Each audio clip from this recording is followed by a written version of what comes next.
እችን አስቀያሚ ዓለም አሸንፎ መኖር ቀላል አይደለም። ሞላልኝ ስትል አንዱ ይጎላል። እሱን ለማሸነፍ ደግሞ የኔ የምትሉ የምትወደው ሲያስፈልጋል። እሱን ደግሞ በቀላሉ አታገኝም። በመከራ ስታገኘው እሱን ይዞ ለመዝለቅ የሚከፈለው ዋጋ ደግሞ በጣም ከባድ ነው። ተስፋ አገኘው ብለህ ተደስተህ በወርቀህ ሳትጨርስ ማጣት ይከተልሃል። ደስተኛ ነኝ ስትል ሐዘን። እነዚህ ሁሉ ስሜቶች የሰው ልጆች ላይ ይፈራረቃሉ። አሁን ደህና ነኝ፣ ተስፋ አለኝ፣ ሰላም ነኝ ስትል ተመልሰህ የጀመርክበት ላይ ትገኛለህ።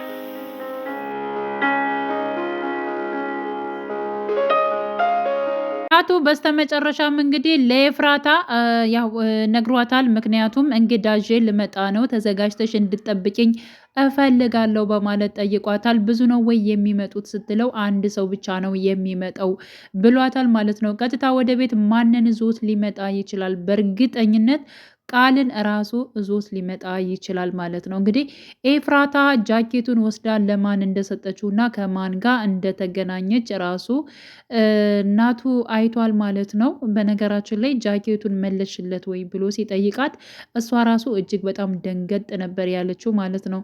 እና እንደመለሰችለት ነው የነገረችው። ግን ደግሞ ስትወጭ እኮ አልነገርሽኝም። አዎ ተሎ ስለምመለስ እኮ አልነገርኩም እንጂ ወስጄ ሰጥቼዋለሁኝ በማለት መልሳለች ማለት ነው። እና ማን ነው ስለ ልጁ ለምን አልነገርሽኝም በማለት እንግዲህ ጠይቋት ነበረ። አረ መንገደኛ ነው፣ ዝም ብሎ ነው፣ የማይታወቅ ሰው ነው በማለት እንግዲህ አሁንም ዋሽተዋለች ማለት ነው። ምክንያቱም በመጀመሪያ ይብን ራሱ ማለት ነው ቃል ወደ እናቱ ቤት በመጣ ሰዓት ከገነት ቤት በነበረበት ሰዓት ነበረ እንግዲህ ቃል የመጣው ማለት ነው። እና እሷ እጅግ በጣም ነበር እየደነገጠችው። ምክንያቱም እሷ ልጇ ካለበት ወይንም ደግሞ ከተቀበረበት ቦታ ስታለቅስ እሱ እየተከታተላት እንዲሁም ደግሞ ኤፍራታን አናግሯት ስለነበረ ለምንድን ነው የሚከታተልን? አሁን ደግሞ እንግዲህ ያው ናቱን መኪና ገጨኝ በማለት ከናቱ መኪና ስር በመድረስ ማለት ነው እሱ በዚህ አጋጣሚ ከናቱ ጋር ተዋውቆ እንዲሁም ደግሞ ጓደኛው አድርጎት ቤት ድረስ መጥቷል። ምንድን ነው እየተፈጠረ ያለው? ይህ ሰው ከኛ ጋር ምንድን ነው የሚፈልገው? በማለት እንግዲህ እሷ ራሷ ስጠረጥር ነበር ሌላ ችግር ውስጥ እንዳንገባ እያለች ኤፍራታ ራሱ ስጠረጥር የነበረውን ነገር ግን ደግሞ በቀደም ስለተናደደች እና ከናቱ ጋር ስለተበሳጨች እንደዚሁ ብቻዋን ወክ እያደረገች በነበረበት ሰዓት እንግዲህ ራሱ ቃልን አግኝተዋለች ማለት ነው። እና ስታገኘው ራሱ በአጋጣሚ ነው ያገኘውሽ በማለት እንግዲህ መልሱ። በነገራችን ላይ ሁሉን ነገር በአጋጣሚ ነው ይላል። ምክንያቱም ደግሞ ከደጋግሞ ከናቱ ጋር ሲገናኙ በአጋጣሚ ነው ብሏል። እንዲሁም ደግሞ ከመኪና ውስጥ ገብቶ ወደ ቤት በሚገባበት ሰዓትም በአጋጣሚ ነው። የሆነ ሰዓትም እናቱንም አግኝቶት በአጋጣሚ ነው። አሁንም ደግሞ ኤፍራታን ባገኛ ሰዓት በአጋጣሚ ነው። ይህ አጋጣሚ የምትለው ነገር ግን አልበዛም ወይ እያለች እንግዲህ ኤፍራታ እሷ ራሷ ስትናገር ነበረ ማለት ነው። ግን ደግሞ በወቅቱ ስለተናደደች እና እንዲሁም ደግሞ ከናቱ ጋር ስለተበሳጨች ወታ በሄደችበት ሰዓት ወክ በምታደርግበት እሱን ስላገኘች ያው ለጊዜው እሱ እጅግ በጣም እንግዲህ ሲያስደስታት ወይንም ደግሞ ሲያስቃት ነበረ። ደብሯት በነበረበት ሰዓት ቃልን በዚያ ምክንያት ተግባብተው እንዲሁም ደግሞ ጃኬቷን አልብሷት ወደ ቤት ተመልሳ ነበረ ማለት ነው። አሁን ላይ እንግዲህ ሀና ማለት ነው የቃል እህት ቀጥታ የኤፍራታ ልጅ ሄዳ አይተዋለች ማለት ነው።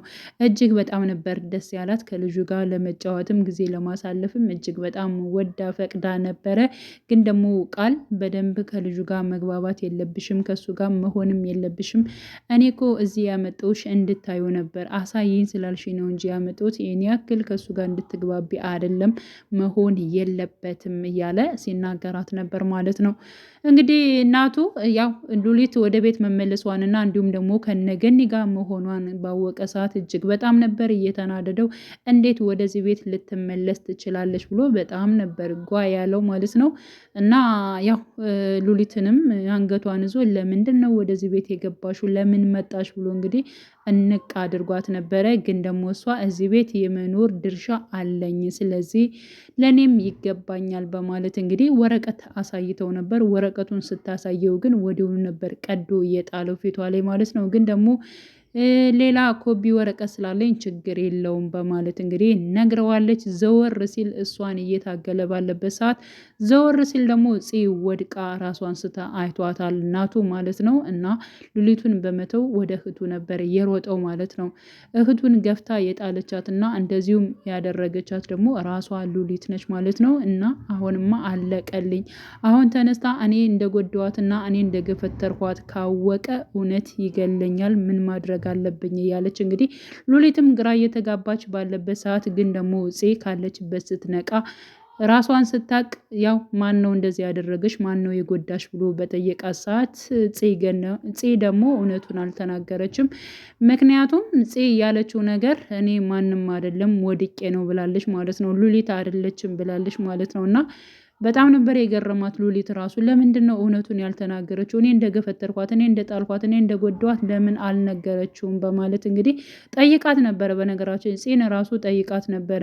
እኔ ያልተናገርኩት ለአንቺ አዝኛ አይደለም ለወንድሜ ነው። በአንቺ ምክንያት ወንድሜ እስር ቤት እንዲገባ አልፈልግም። እሷ ነች እንደዚህ ያደረገችኝ ካልኩት እንደሚጨርስሽ እና እንደሚገልሽ ስለማቅ፣ ስለዚህ ደግሞ ወንድሜ ችግር ውስጥ እንዲገባ አልፈለኩም በማለት እንግዲህ በዚህም ሆነ በዚህ ዛሬ ይህን ነገር ባለመናገርሽ ወይንም ደግሞ በሚስጥር በመያዝሽ በጣም ለኔ ብዙ ነገር ነው እየጠቀመኝ በማለት እንግዲህ ሉሊት ለጽ መልሳላታለች ማለት ነው።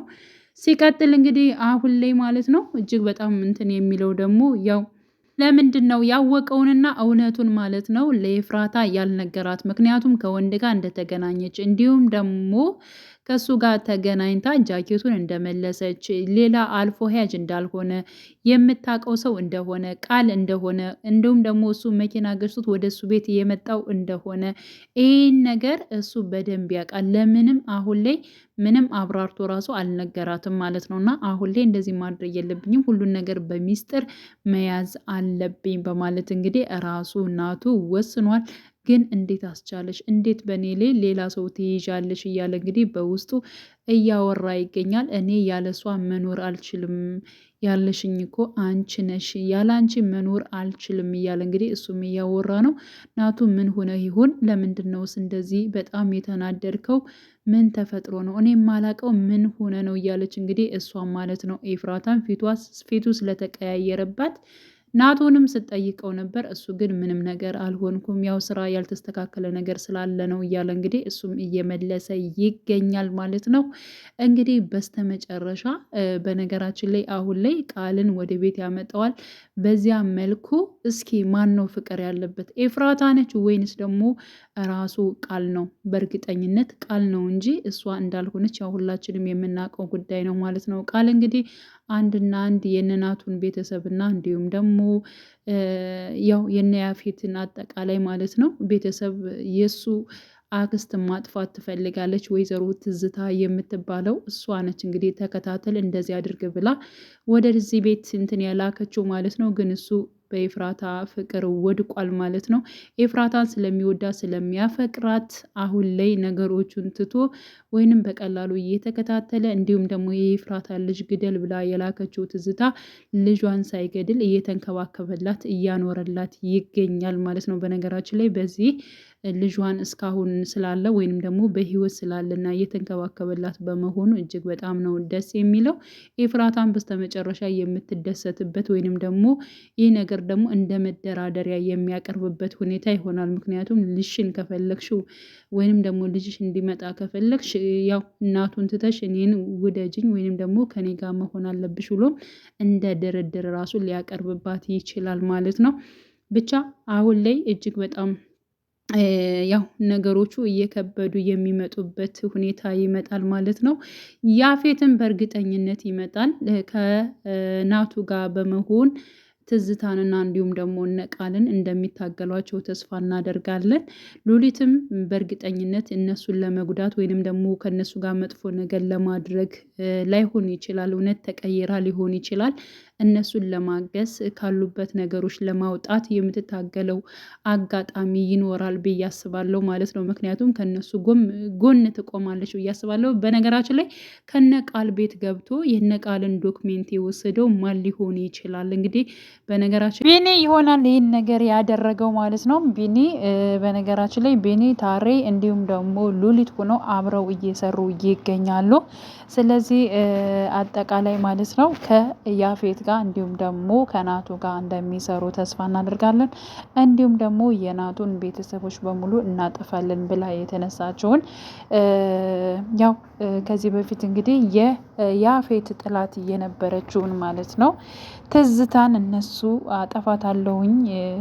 አጠፋቸዋለሁ ብላ እንዳሰበች እነሱ ደግሞ የሚታገሉና እሷን የሚቀጧት ይሆናል ብዬ ነው የማስበው ማለት ነው። ምክንያቱም ያው ኤፍራታ በናቱ ጉዳይ በጣም ያሳሰባት ወይንም ደግሞ ለምንድን ነው እንደዚህ የተቀየርከው? ነገሮችን በሙሉ በድብቅ የምታደርጋቸው ወይንም ደግሞ ለእኔ ሳትነግራኝ የምሰራቸው ነገሮች አሉ። ለምንድን ነው በዚህን ያክል እያለች እንግዲህ ደጋግማ ስትጠይቀው እንግዲህ በዚህ የተነሳ እንግዲህ አሁን ከጨረቃዬ ጋር እየተጣለው ነው ያለሁትኝ እኔ ደግሞ ማንም ሳያቅ ሁኔታውን መጨረስ እፈልጋለሁ እያለ እንግዲህ ከአቤል ጋር እያወራ ይገኛል ማለት ነው። እና ነገሮችን የማይነግራት ወይንም ደግሞ የሚያደርገውን ነገር በሙሉ የማይናገረው እሷ እንዳታስብ እንዳትጨነቅ በማሰብ ነው ማለት ነው። ነግሯታል እና አንቺ እንዳትጨነቂ እንዳታስቢ ስለማልፈልግ ነው የማልነግርሽ እንጂ ይህን ያክል የሚደበቅ ነገር ሆኖ አይደለም ብሎ ደጋግሞ እንግዲህ ለኤፍራታም እየነገራት ይገኛል ማለት ነው። እንግዲህ አብረን የምናይ ይሆናል መጨረሻውን ማለት ነው።